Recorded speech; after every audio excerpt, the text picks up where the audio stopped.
Hello, friends. Welcome to Love Wrestling. Spencer Love here with another brand new interview coming your way in a very different format than admittedly I am used to. So excuse my over exuberance, even by my own standards, but how can you not be excited when not only there's a great pay-per-view going on tonight, but you've got a star of the promotion joining you live on Facebook, Twitch, and YouTube. Joe Hendry joining me again on Love Wrestling. If you guys have your questions in the comment section, feel free to get them in. It is a big, big night for Ring of Honor. Of course, the 19th anniversary taking place tonight. We're going to get to that in a second, though, Joe. We're going to start to break down the card in a few minutes, man. But I'd be remiss if I wasn't asking how you're doing before we got started. How are things? I'm not too bad. I'm fired up after that intro. You're very good at this. You're very good at this, man. I've always figured, and it's the red-green theory. I'm not sure if you watched a ton of it on when you're over in the UK. I'm not sure if it makes it over there, but the theory is if the people don't find you handsome, they should at least find you handy. So I may as well be exuberant, and I think I've at least covered that off. But like I said, man, I'm very excited to be getting to chat with you. You're another fellow member of the United Kingdom. I mentioned my mom's from Scotland. I'll get my little cheap plug in for Glasgow when I can. It's cool to have you here, man, though. The 19th anniversary. I was just going to say you pronounced Glasgow correctly. That is Thank rare. you. Rare. Usually the town of the glass cow. Well, again, I will 100% take being put over by a personal favorite of mine in Ring of Honor. Before we get into the card, though, man, how have things been throughout the last year? Obviously, I'm sure you haven't had the opportunity to either hop in the bubble, as you've alluded to, or get in the ring as much as you'd like to. How have things been over on the UK end, and how have you sort of stayed in game shape for your return to the ring inevitably?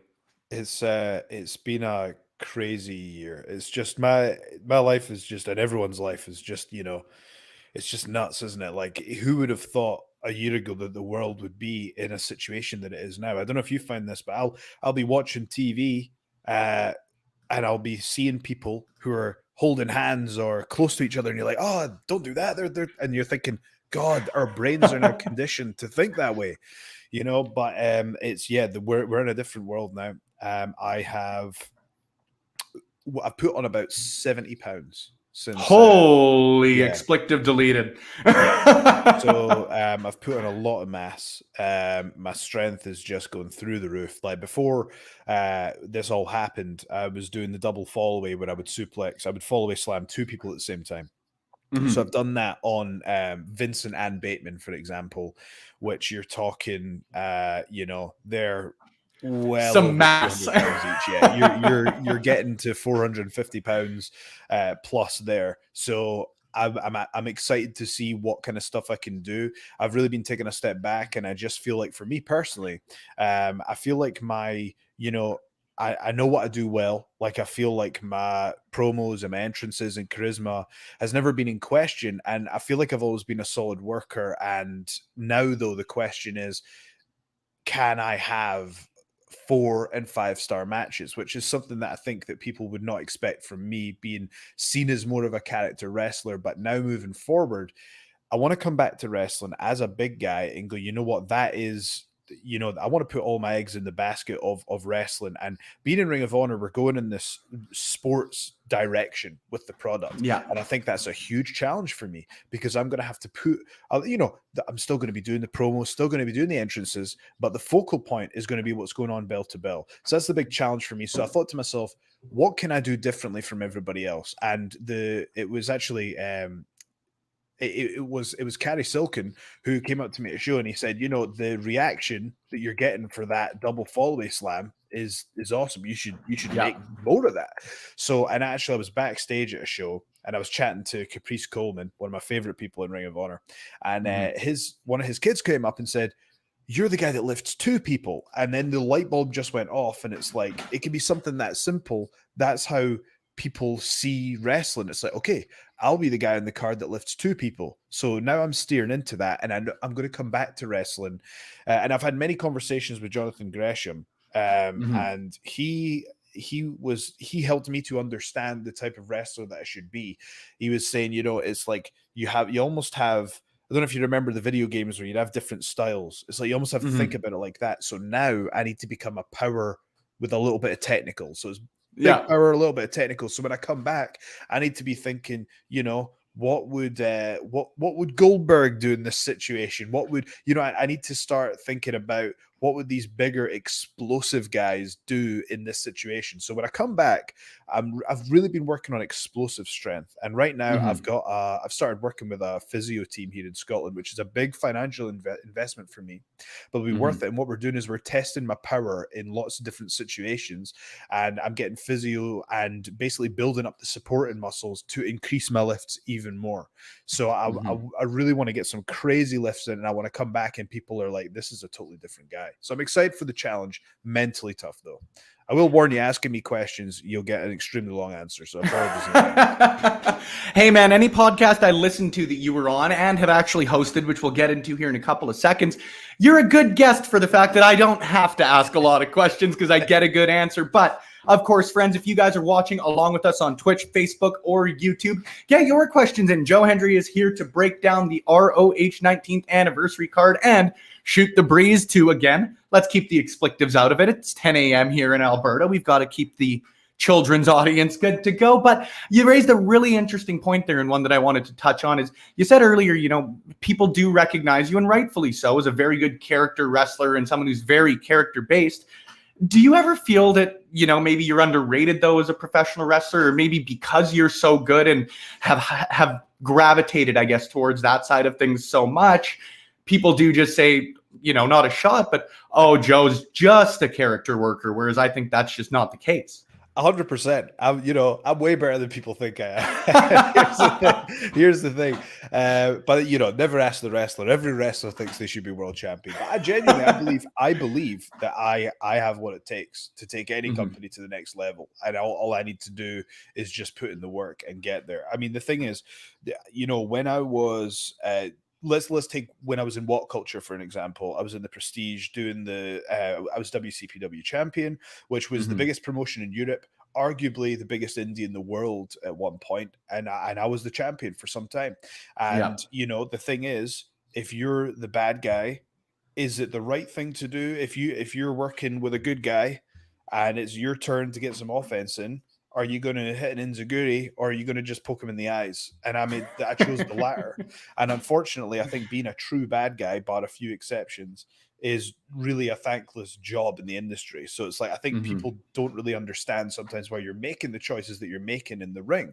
But at the same time, you have to go, well, let's look at, movies, for example. The Joker, let's just take a step back and think about it. The Joker's a very interesting character. Everything he does is interesting. He's captivating. So I guess it's like the next level is then, okay, so now that wrestling's evolved and just a little, poke to the eye isn't going to do it for the bad guy. The question is, how can you be someone that's bad or evil, but is captivating for the audience as well? So I think as wrestling evolves, there's new challenges, and wrestling has changed, and you have to move with the times. But for me, like the thing is, I really think if people go back and they watch, there's a couple of matches, like there was me and Dalton versus, there's me and Dalton versus, like I was saying, Vincent and Bateman, which you can see on, they see free on the ROH YouTube. There's also myself versus, it was Silas Young and Josh Woods. I think that was another good outing for us.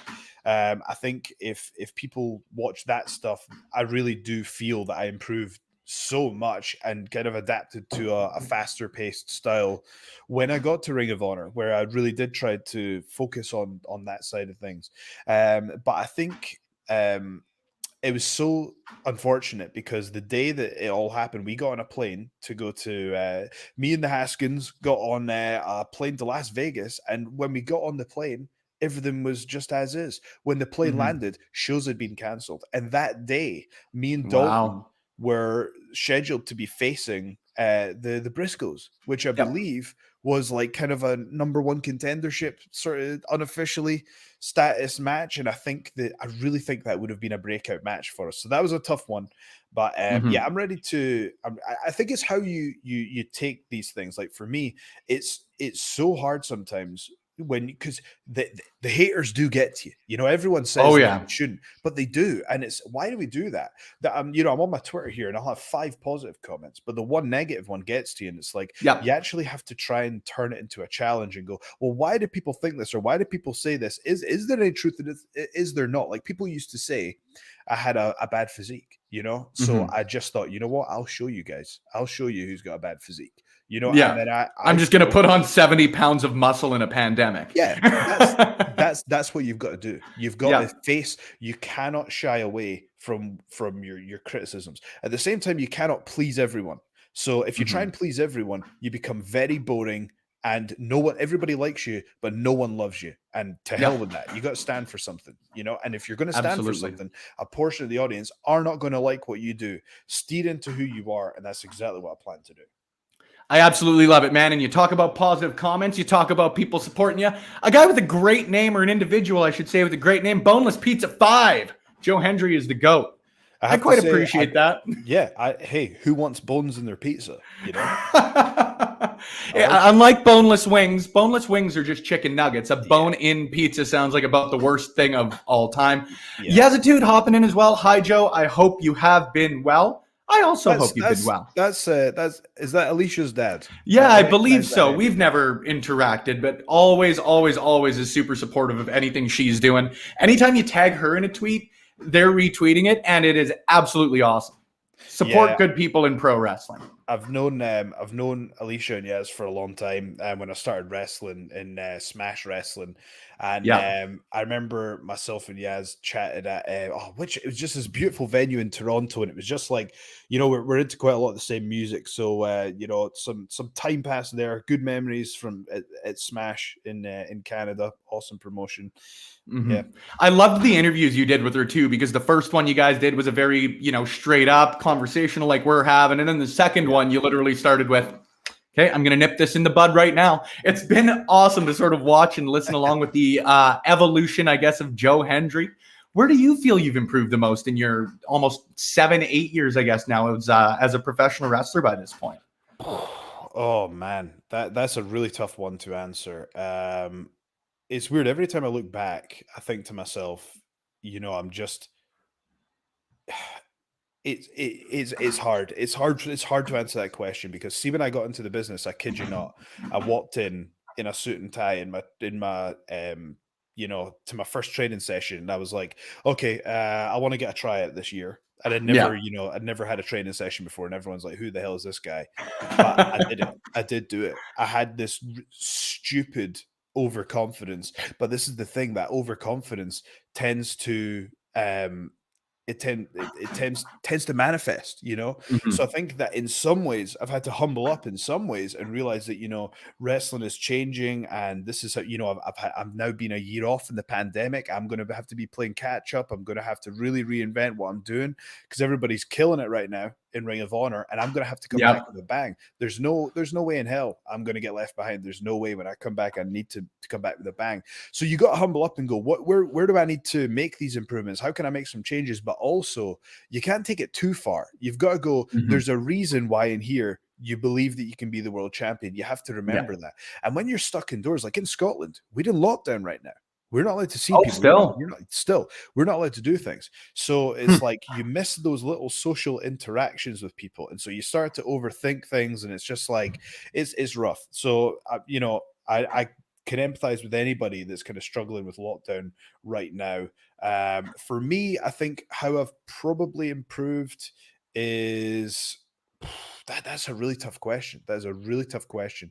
Business wise, I've made a lot of investments. I've started businesses this year, so I've really kind of come on leaps and bounds that way, and I now understand the difference between coming up with an idea and then truly executing it, and that is the Mhm. difference. It's all in the execution. So I feel now it's much easier for me to see goals and not make unrealistic goals. And not that any goal should be unrealistic, but what you got to choose. You have to make And choices. those measurable steps, exactly. Exactly. So you can't just go, well, I want to be a world champion and I want to do this and I want to do this and I want to do this. What you got to do is you got to choose. You cannot, Mm. you know, don't be a jack of all trades. Yes, you need some generalism in there, but you need to know what you keep your eyes on on the prize. Because when you become more valuable and your time becomes more valuable, it's like opportunities come up, and you need to know which ones are going to get you closer to that world title, which ones are going to push you further away. And something might be a great opportunity,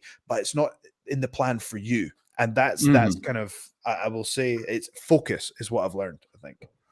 Very, very cool, man. I'm going to pick your brain on that a little bit too, a little later on here, but we've got a couple more comments in the comments section. Redundancy's redundant, hey? Boneless Pizza hopping back in. Been a fan since WCPW, and awesome seeing you live in Las Vegas for Death Before Dishonor. Thanks for sticking around and hanging out with myself and Joe Hendry. Of course, if you guys have questions or some great comments or even just a great screen name and you want to show it off like our friend Boneless Pizza, feel more than free.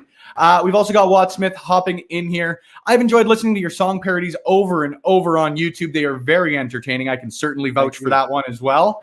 And then we've got a question from a good friend of mine in the comments here, Mags. Question for Joe. When all is said and done in wrestling, what would you want your lasting legacy to be? That's a great question. That is a great question. And it changes. When I first got into the business, my goal was just to be the absolute best, you know? And I think that's still doable. I remember I was speaking to someone I respect in this industry who, you know, has always worked in the business at a very high level. And they said, you know, they talked about John Cena, and they said, you know, you couldn't pay me any amount of money to do John Cena's job because see, like when he was like at the top of the industry, it just requires you to be on every second, you know? Yeah. And it's like, I think it's that he, you know, when you look at people like him and look at people like The Rock, that comes at a cost to operate at that level. There's a sacrifice that comes to operating at that level. The big thing is, to me, is can you get to the top, but do it your way, like they've done.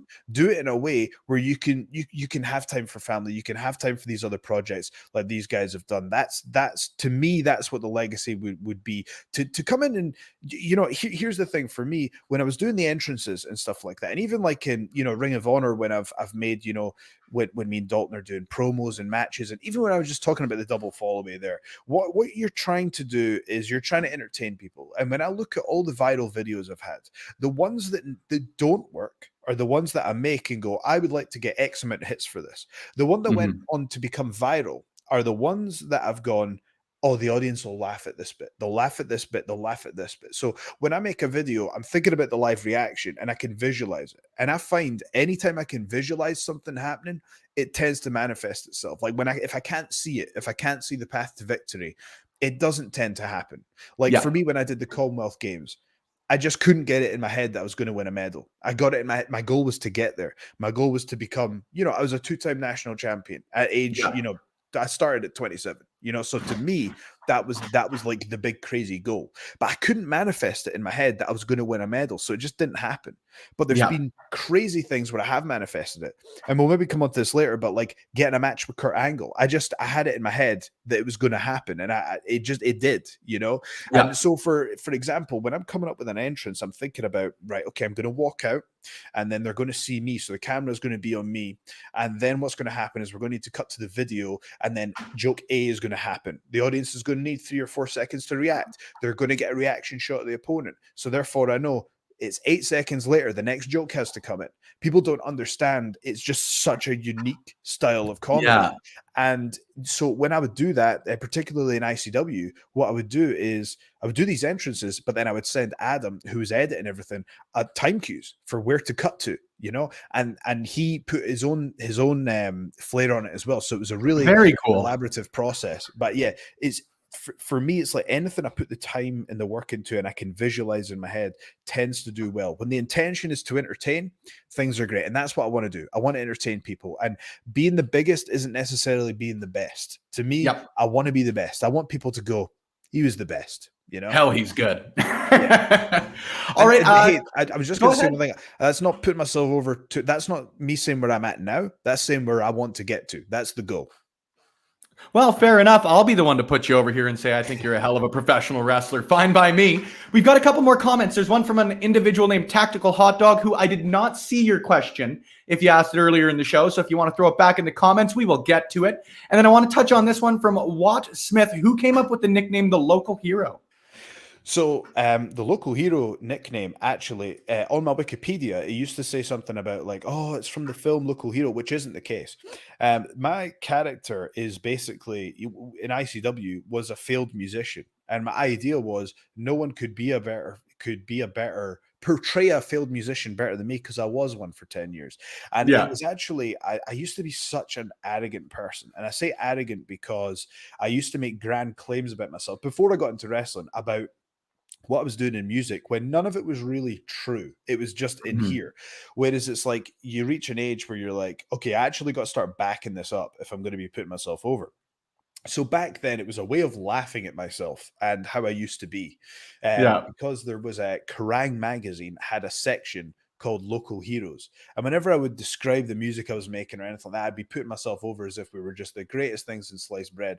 But the truth was, the peak was getting into this Local Heroes section in Kerrang, so that was almost a therapeutic way of me maturing and laughing at how immature I used to be. Yeah, if you can't laugh at yourself, I guess who can you laugh Yeah. at, right? Is I suppose the theory behind it. I want to pivot a little bit. We're still waiting on that one more comment, but I wanted to ask you because, as I said, not only have you been a great podcast guest, not only for me so far today, but for a lot lately, but you're also hosting a podcast now, which is always so cool for me to get to tune into and get to hear professional wrestlers and other industry leaders, as you're doing with Dr. Tom, getting to chat about pro wrestling and getting into the intricacies of it. So tell me a little bit about Wrestling University. So basically, the idea behind Wrestling University was that I started, training people before the pandemic. But just as a bunch of them were about to make their debuts, the pandemic happened and that couldn't happen. And I thought to myself, what can we do here? And I started doing some seminars with Dr. Tom, and we kind of thought, this would be a great podcast. So what we Mhm. do with Wrestling University is it's basically if you want to get into wrestling or if you have if you want to know more about the mechanics behind wrestling, that is the podcast for you. So we Mhm. always hear things on podcasts about someone will be on a podcast with a famous wrestler. They go, it's the thing in between the moves. But what does that Mhm. actually mean? Me and Dr. Tom will break down specifically what that means. And if Cool. I'd had something like that when I was a trainee, I think it would have helped me understand things way quicker because there are Mhm. certain things that you hear. Like, so for example, wrestling psychology, we kind of know what that means, but what does it really mean? We'll break Mhm. that down scientifically. So Cool. it's like you can just and look, Dr. Tom trained Kurt Angle, trained The Rock. You know what I mean? He's Two of got an my okay resume. yeah, two of my top three wrestlers. So he knows what he's talking about. He's the person to ask. And selfishly, I'm just asking what I want to know. So if people want Yeah. to check it out, Google Wrestling University. It's on Apple and Spotify and all other places. So check it out. You mentioned The Rock, you mentioned Angle. Who would the third be then if you're talking about your almost Mount Rushmore? Ric Flair. Great call. You've got great taste. I quite appreciate that. Also, have to hop in here. One more from Magsy before we start to move on because you've got a lot to do. It's the 19th anniversary today. And Mm. as anybody in professional wrestling, you're one of the busier guys I know. So let's get to Mags. He's got one question. As a fellow podcaster, I'm always interested in other people's equipment. What gear and software are you currently using? It's interesting you mention that. I've never spoke about this in a podcast, but if you look at my Pokemon entrance video, I swear we filmed it on my dad's iPhone. I did not have access to a microphone. My laptop was so old at the time that I didn't have, a proper mic for it, and it was just crashing all the time. So I actually recorded the vocals by singing into my dad's phone. It's just that's how good the iPhone microphone was, and I tracked it like I used double tracking. Well, in this case, triple tracking. So I have one main vocal that goes down the middle, one that goes down the left that's at a lower volume, one that goes down the right that's at a lower volume, and it really gives it that fuller sound. So I was able to Yeah. get away with using rough equipment but still giving it a bit of a polished production. Now, what I'm using is I'm using Reason, which I don't really like as a DAW, a DAW as they're called in music. Can't remember what that stands for, but that's basically just the operating system for the music. I have I use a Gibson SG for all my sort of guitar stuff. For solos, I'm using a PRS at the moment. I have an Epiphone bass. I've just got this microphone here, which I do for everything now. It was like 80 quid, Audio Technica. It's pretty good. I have a Steinberg user interface. And I use Native Instruments now. Really helps me cut down the time that I need to dedicate to do that. I can get stuff done super quick now, because I can push a button on this keyboard here. I've got a MIDI interface. I push a button on it and it'll play a chord for me from Native Instruments. So that Native Instruments was a big investment, but it was certainly worth it. I was just going to say to you, I've actually got some questions here on Twitter for our interview. Do you want me to quickly answer these? Absolutely. I think we've even got one in here too. Tactical Hot Dog said they'd tweeted it at us, so yeah. I'll pull them up. If you could have wrestled anyone from the Hogan era, who would your dream opponent be? I would say Ric Flair. Ric Flair would be my dream opponent. Would absolutely be my dream opponent. I laughed. I was watching the interview you did. I think it was 2019 with the individuals from WCPW. And I think 4 or 5 times in there you were, okay, I'm going to quote Ric Flair, but I'm not going to impersonate Ric Flair. It was good. I quite enjoyed all of it. I also like this comment here. The most adorable file name. Duh. An excellent comment. And of course, friends, if you've got comments, questions, concerns, Joe, we're going to tackle off the questions you've got on Twitter. And we're going to be chatting about Ring of Honor's 19th anniversary show tonight. We're going to tighten it up a little bit as far as specifics. So if you guys have any questions on ROH's anniversary tonight, please feel free to throw them in the comments. Joe, if you've got questions on Twitter, feel free to interrupt me at any point. What do you got? So that we just answered that one. Someone asked biggest break in my wrestling career. It would of course be wrestling Kurt Angle. That really put me on the map. Kurt went well out of his way to help me massively in my career, not just from an in-ring perspective, but from a business advice perspective as well. Yeah. He helped me out at a critical time. Very nice guy. Just a real star. Someone else who I really like as well is Goldberg. Goldberg was just the nicest guy you could meet, very polite, just awesome, gave me great advice and just really took the time out. I just couldn't believe it. He's a busy guy and he's one of these people. They say the most charismatic people are the ones that make you feel like you're the only person in the room. And Goldberg has that aura, as does Kurt Angle as well. So I've got a question here. What gave you the idea to do song parodies? What's your favorite? And which superstar would you like to do a song parody against? A triple threat. I like that. So the idea was I was sick and tired of losing every match. So I needed to create something to elevate myself. If you get into this business, you can't leave it to other people to get you over. You have to do it yourself. Yeah. So what I did is I realized there were more people watching the YouTube clips than there were that were subscribed to the on-demand service. So if all they saw, even though I was losing every single match, if all they saw was me, just roasting my opponent in the entrance, they would think that I was a star. And thankfully, I was correct in that hypothesis. Which is my favorite? I kind of leave that to the fans to decide. I know the Pokemon one was fun because we literally just knocked it out in we left, me, my dad, and my brother left the house at 15:15, and we were back 45 minutes later, driving there, filming, and back. Those are the most fun ones, the ones that you get in, you execute, you get out, which tends to be the case with all creative projects. And which superstar would you like to do a song parody against? I would say The Big Show. I've got one in store for him, for sure. Certainly not a choice I expected, but one I'm very, very happy to hear. If you ever want to send that one over, I'm happy to listen. I'm happy to be the sample guy as far as that goes. That's fantastic. Never reveal it until it's on the day.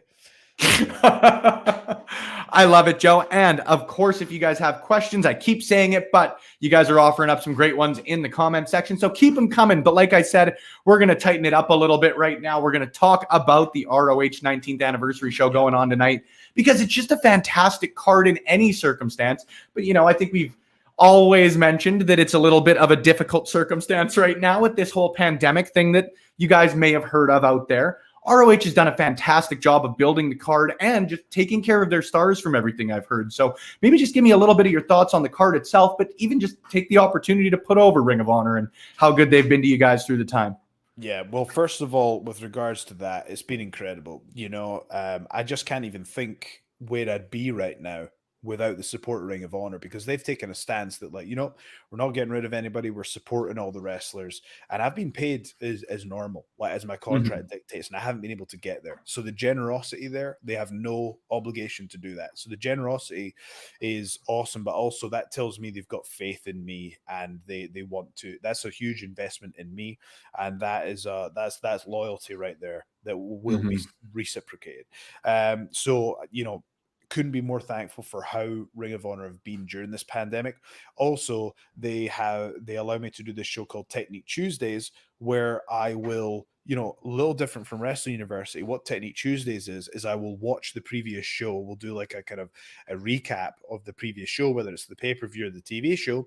And, there'll be certain moves or sequences, and we'll go, well, why does this happen? How does this work? So when someone hits the ropes, you'll often see someone drop down, and we discuss scientifically what's the reason here. When Eddie Guerrero did it, it was a trip. He would try and get to their feet and trip them. Whereas most other wrestlers, it's an evasion if someone's coming towards you. So it just explains from a scientific point and why people are doing certain things in the ring. So it really just steers into the sports presentation that we got going on. So check out Technique Tuesdays on the Ring of Honor YouTube. With regards to Ring of Honor as a whole, the way I feel that, look, you got to try your best to turn every negative into a positive. And I think that the pandemic it's like that Paul Heyman quote, you got to make a feature of your limitation, which is what Paul Heyman did with ECW. They didn't have the big budget, so he focused on, let's make it Raw on purpose. So with Ring of Honor, we don't have the audience there. So instead of everything being about an audience reaction, let's create a sports presentation, an ultra realistic sports presentation. And sometimes these limitations, i.e. not having fans, can give you the answer you were looking for all along. And it just feels that now that Ring of Honor is steering into the sports presentation, that everything is fallen into place. And actually, this setting might even enhance what we're doing. So it's a very exciting time to watch Ring of Honor. If you haven't watched it in a while and you're curious about what I'm talking about, now is the time. So pay-per-view, it's today. The pay-per-view is today. And the card, as you say, is incredible, top to bottom. Are there any that you're particularly looking forward to? Because, I mean, it's a cop-out for me, admittedly, man. But going up and down it, there's not any of those proverbial, I'll go and use the washroom matches, for lack of a better way to put it. All of it's exciting for me, as someone wrestling for the promotion, is all of these guys' friends, I would have to assume. Is there anything you're particularly excited for? Or are you just like me and ready to watch some great wrestling tonight? A combination of both. I think that... I think I'll give you a few people to watch on the card right now. Eli Isom had a strong outing the other day. His promo on Monday was fantastic too. Yeah, very fantastic. Strong outing. I think it's always interesting to see what's going on with Danhausen. I think in terms of fan support, he's just unstoppable. So I think it will be interesting to see what Danhausen's path in Ring of Honor will be. I always like to see someone out there achieving their goals. With Dalton Castle and Josh Woods, obviously Dalton being my tag team partner, Dalton needs that win. He needs to win that series. So I'm hoping that he does. Josh is a great guy. Josh is a really good friend of mine, but Dalton's my tag team partner, so I got to pull for him. I would say after that, I'm really looking at the world title match, and I'll tell you why I think this world title match is particularly interesting. Because Rush is obviously a world champion and Jay Lethal is going against Rush. And actually, if you just take a step back and think of them more as ideologies rather than individuals, you kind of see how important this match actually is. So it's the 19th anniversary show. So it's a moment where we're marking our history. And Jay Lethal really is... he is the franchise, the standard of Ring of Honor. He's Mr. Ring of Honor, yeah. Exactly. So it would be historical for him to regain the World Championship at this event. So you've got that side of things. But also, what you've seen recently in recent weeks, which we cover on Technique Tuesdays, is that Rush will push the boundaries to a point that if he was not the champion, the match would have undoubtedly been thrown out. So using the camera and the cables and the outsiders, using chairs, using any weapons he can get his hands on, and he does not get disqualified for the reason that we cannot have disqualifications every week. We need to have decisive victories, but he's been pushing that to an extreme. The other extreme is Jay Lethal, who is in Foundation, which is all about technical wrestling. It's all about honor. And do you know what? I think it's probably going to be at its best when those two meet head to head, because you've got this one extreme of the violence, but then you've got the other extreme of when Foundation had a match where, when they were given the choice to choose what the main event was going to be, they decided to face each other and give a showcase to other wrestlers who were like-minded. Now, on one hand, we've got this chaos and violence, but then on the other hand, we might say, well, actually, maybe people want to inject a little bit of those personal issues into professional wrestling. Maybe Yeah. that side is too technical. Maybe that side is too violent. Is it at its best when the two ideologies meet in the middle? I think so. Personally, I think these two wrestlers are going to complement each other extremely well, and I'm excited to see it. But also, I think this will be interesting to either whoever's got the title has the power. This will be interesting to see, is LFI going to carry the brand forward, or are we really going to be carried forward with this new kind of technical honor perspective that Foundation have? You know, it's decisive. There is no midpoint here. These two ideologies are going to come head to head, and one of them is going to come out on top, and that's going to have implications for everyone. Yep, it's so cliche of me to say, but it's the unstoppable force meeting the immovable object, right? And I think, again, you referenced it there a couple of times, but it is a very cool dichotomy in that they represent both such opposite ends of the spectrum, but all of them, every member of the Foundation, every member of LFI, like, let's not get down to brass tacks with it. They just are great professional wrestlers through and through, right? So whichever way it tends to go, it bodes well for the future of a Ring of Honor professional wrestling. I'm going to put you on the spot with it. If you proverbially had the invitation in one hand to LFI, the invitation in the other to the Foundation, these two cataclysmically different ideologies in professional wrestling, I know you said you're in the middle, but which one are you taking? I actually would take neither, and I'll tell you why. Because I don't feel like either brand fits me. I think if you look at what me and Dalton do, we need to steer into what we do. You know, we offer. You've got the chaos.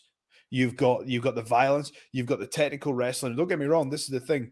I said this in a promo recently. Me and Dalton are legitimate grapplers. You know what I mean? We're legitimate technical wrestlers. We know exactly what we're doing, but we have a high emphasis on entertainment. So rather than trying to, you know, kind of force myself into one of these brackets, I feel like what we need to do is just authentically be ourselves and perhaps offer something a little different. Yep. I wouldn't disagree with you there as all. I think that Dalton is a perfect example, like you said, of someone who also falls in that middle ground, which is why it's especially nice for me to hear it's still referred to as the tag team partner. You know how things can change in professional wrestling. I've got one again from you here from our good friend Boneless Pizza. Again, thank you for sticking around, enjoying our chat. My chat, I suppose, with Joe Hendry. He's asking, anyone in ROH that you haven't worked with that you feel you can tear the house down with? Great question. Great question. Ooh, that is tough. Anyone I have not worked with yet? I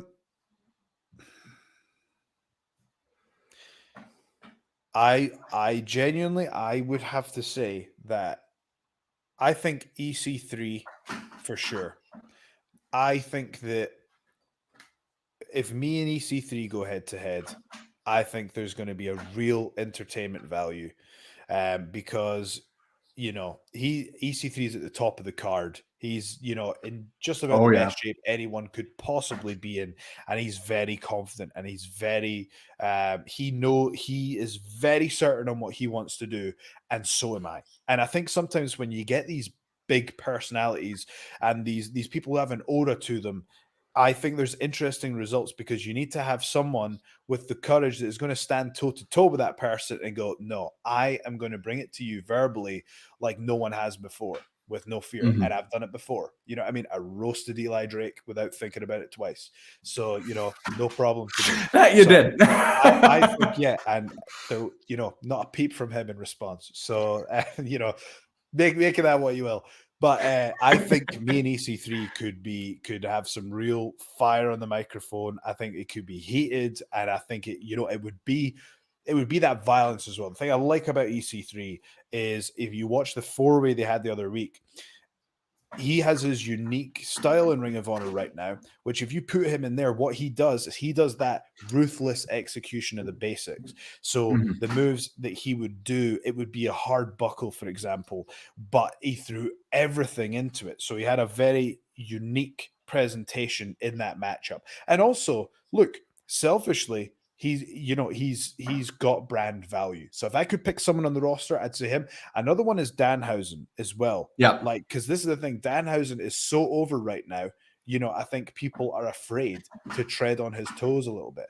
But this is the Yeah. thing: you got to get in there, and you got to think about this from a Chris Jericho mentality, which is rather than go, oh, I wish I was doing that, or I wish I was over as this guy, or whatever. These are the people that you got to work with. Mhm. That's how you do it. You recognize who's kind of got the momentum and who do I need to be working with. Like I remember like somebody asked me on Twitter, who do you want to work with? And at the time I was like Bully Ray, because I believed that was like, again, I felt like I had the balls to say things to him that other people wouldn't have the balls to say, Yeah. or do, or put in a video, for example. So Yep. I enjoy bringing that little bit of chaos of what I do, because as professional wrestlers, we are all, look, and I myself included, we're all egomaniacs. So the things my videos do, they sometimes upset people, and you never know who's going to be upset by it. I remember going to WCPW and thinking, God, oh my God, like Kurt Angle is just going to kick my ass. You know what I mean? Like I remember thinking, like, but you have to do it. You have to do it. And here's the thing: Kurt absolutely loved it. He thought it was amazing. He was like, he thought it was great. He was like, this is such a gimmick. We got to tell people about this. So Kurt loved it. But then there's other people who you think would be okay with it, and then they're not. But I think sometimes the fans can tell if someone, oh, there's a little bit of heat there. And actually, there's been times and feuds I've had where people will say things to me that really cross a line, Yeah. and you're pissed off, but it actually does bring out a realism to it. And I think when it just treads into that realism where the fans just aren't sure, and I can tell you there's been times when I've been in the ring and I'm not even sure. And if I'm not even sure what's real and what's not, the audience sure as hell aren't. So I'm it's getting stiffed a lot in here. yeah, it's having the courage to stand up for yourself and go head to head with big personalities and have that personal conflict. So actually, when you're talking about Foundation and LFI, that's, in my opinion, what brings the best out of Foundation. Like, so if you look at Jonathan Gresham, I think he had one of my favorite performances of his, which was the big tag match they just had on TV. Yeah. Foundation Yeah. versus Yeah. LFI. Whereas like Gresham is technically perfect, but actually he was pissed off. And that, it just made it even better for me. So I Mhm. actually think that, if you can get under the skin of certain people, it brings something special out. That's what wrestling is. That's when it's great. When you're just not sure. I don't disagree with you one bit, my friend. We also have someone else here who doesn't disagree. In fact, they're very enthusiastic. I would do some pretty questionable things to have the opportunity to see Joe and EC3. Well, here's to hoping either we get a surprise return, which if you're going to do it, you can spoil it here. You can tell us all you'll be on the show tonight. But hopefully we get Joe versus EC3 Hey, here sooner rather than later. if you can find me a flight that gets me out there, from sitting here in Scotland out to where the pay-per-view is, hey, I'll be there. But I'll spoil that surprise return. yeah. And then, of course, got to give a quick shout out to our friend who's been here consistently. Tactical Hot Dog, Kurt First Joe, and / or Cody were both classics. I 100% agree. And it actually ties in nicely because as we get closer to wrapping it up here, I've got a couple of quicker questions for you. Sure. One of my favorite matches of yours was obviously the Angle match was fantastic. The Cody match was just brought up, but I absolutely loved your match against Tim Thatcher a couple of years ago. Oh, How did thank that you. come about? Thank you. Do you know, this is interesting. Like, I wish more people. I think if more people had seen that match, that people would have a higher opinion of my wrestling. Quite Okay. honestly. Yep. And the reason is, so honestly, like, this is what happened. I just thought, you know what, like, Timothy Thatcher thinks he's a badass. I think I'm a badass, and it was like, you know what? Let's just go out there and just see what the hell happens. Let's go be badass. Yeah, and you know, it was we got in there, we mixed up, and it just, to me, it was like it had that adrenaline to it, because again, it's like we're pro wrestling, but we're grappling as well, and this is like it was fun, it was interesting. We didn't know what was going to happen. We maybe knew where we were going to get, but we didn't know how we were going to get there, you know? So it had, like I say, that chaos, that unpredictability to it. And also because we didn't do any fancy moves. We just basically, went out there, and as close to shoot wrestling in a pro wrestling environment as possible. We went out there and did that. And I wore the singlet that I wore when I went to the Commonwealth Games. And that has to be one of my favorite matches. And he's one of my favorite opponents, and a tremendous professional wrestler and athlete. Completely agree on all of it. Speaking of favorites, what's your favorite Tenacious D song? Oh, do you know I'm a fan, or were you just? Oh yeah, of course I know. Yeah. You think as soon as I hear someone mention I like Tenacious D that I'm not going to just start popping like a son of a bitch? Oh, I mean, well, here's the thing. I've got so much history with like just singing tribute with friends. Well, like there's a few ones from the HBO series that don't get enough credit that I love, like Jesus Ranch is amazing, like just like little Dio was series. Fantastic. Yeah, I'm not a huge fan of Dio. I like oh god, I need to look up the original album. This is I like oh man, let me bring this up. This is we got to give some time to this. This is important stuff here. So, it gives me another reason to have you back on the show here sooner rather than later, man. I can do the Tenacious D podcast with Joe Hendry. That sounds like an effing blast for this guy over here. So don't worry on that end. We'll have you back for that. So I would say Kielbasa's up there. Kielbasa's up there.